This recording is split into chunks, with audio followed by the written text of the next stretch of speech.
If you believe we have crashed craft, stated earlier, do we have the bodies of the pilots who piloted this craft?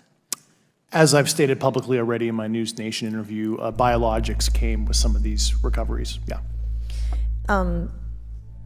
Were they, I guess, human or non-human biologics? Non-human, and that was the assessment of people with direct knowledge on the program I talked to that are currently still on the program.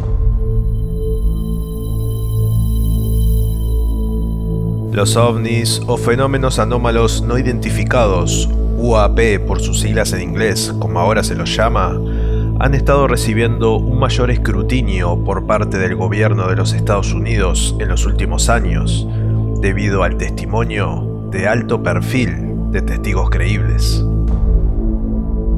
Con el fin de arrojar luz sobre lo que algunos consideran la amenaza apremiante a la seguridad nacional que plantea a los UAP, el subcomité de seguridad nacional en la frontera y asuntos exteriores de la Cámara de Representantes celebró una audiencia el miércoles 26 de julio en Washington, titulada como Fenómenos anómalos no identificados, implicaciones en la seguridad nacional, seguridad pública y transparencia gubernamental. 3 testigos clave testificaron en la audiencia: Ryan Graves, David Fravor, 2 ex aviadores de la Marina de los Estados Unidos que informaron encuentros muy publicitados con objetos desconocidos en el espacio aéreo del entrenamiento militar, y David Grusch, un veterano de combate militar estadounidense condecorado y oficial de inteligencia del Pentágono.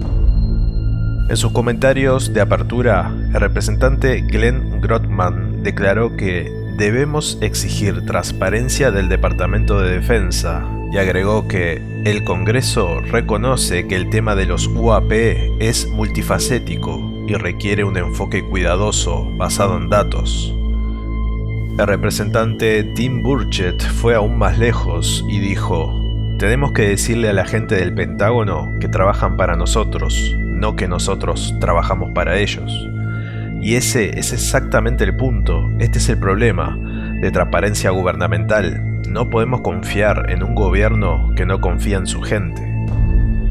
Haciéndose eco de esto aún más en los comentarios de apertura, el representante Jared Molkowski declaró que el público estadounidense tiene derecho a aprender sobre tecnologías de origen desconocido, inteligencia no humana y fenómenos inexplicables. Molkowski agregó que cualquier divulgación de información clasificada debe hacerse con cuidado y señaló que la existencia de la tecnología de helicópteros sigilosos no se conocía públicamente antes de que se usara uno en la redada de 2011 en Afganistán. Pero no podemos permitir que eso se use como un escudo para mantener al pueblo estadounidense completamente a oscuras de las verdades básicas, agregó Molkowski.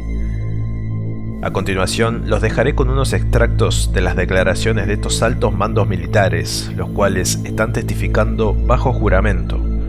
Les recuerdo que mentir ante el Congreso es un delito federal. Vamos con los testimonios. How do you know that these were not our aircraft? Some of the behaviors that we saw in a working area, we would see these objects being at 0.0 Mach, that's zero airspeed, over certain pieces of the ground. So what that means, just like a river, if you throw a bobber in, it's going to float downstream. These objects were staying completely stationary in Category 4 hurricane winds. These same objects would then accelerate to supersonic speeds, 1.1, 1.2 Mach, and they would do so in very erratic and quick behaviors that I don't have an explanation for.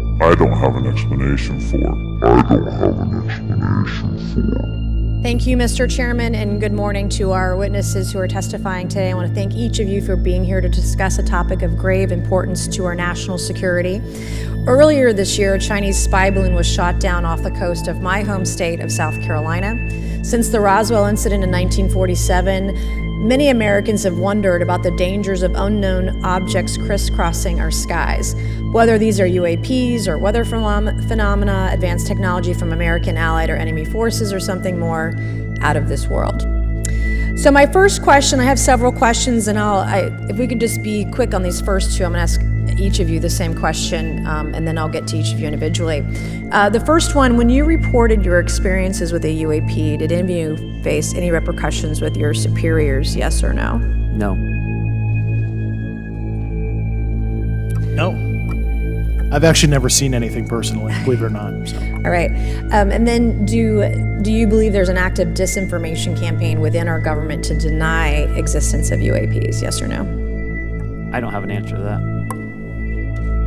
As previously stated publicly, yes. I think previously with like Project Blue Book, yes, but currently I don't speak for the United States government. Okay, thank you.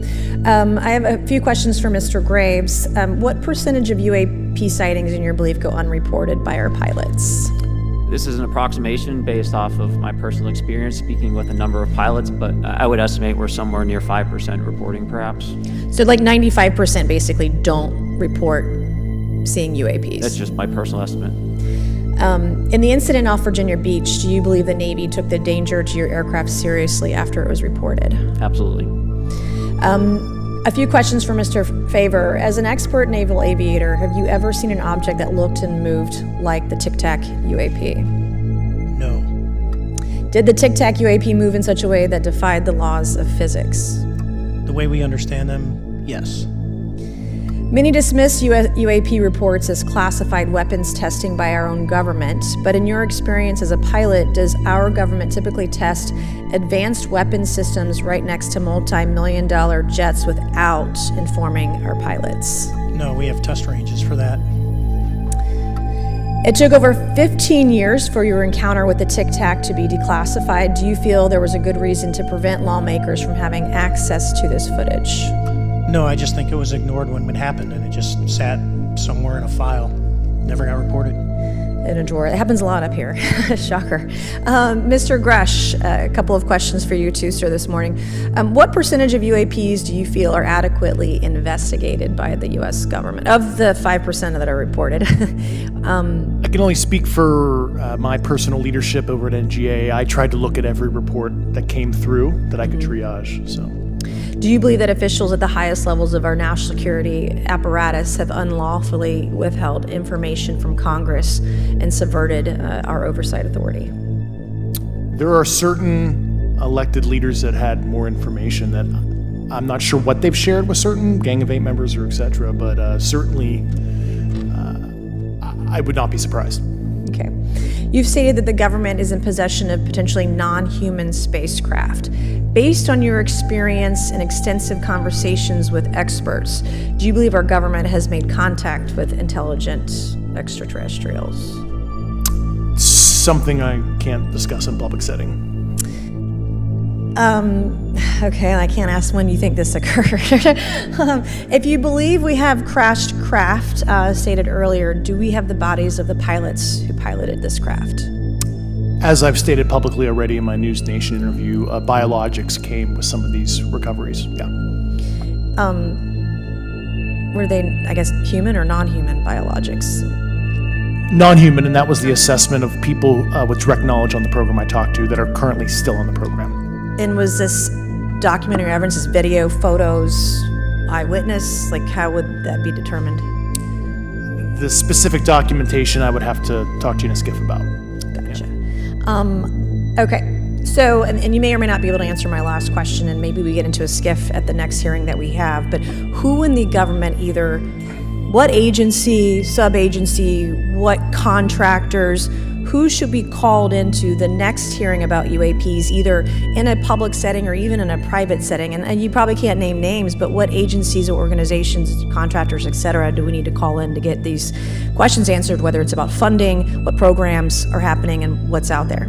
I can give you a specific cooperative and hostile witness list of specific individuals that were in those. And how soon can we get that list? I'm happy to provide that to you after the hearing. Super, thank you, and I yield back.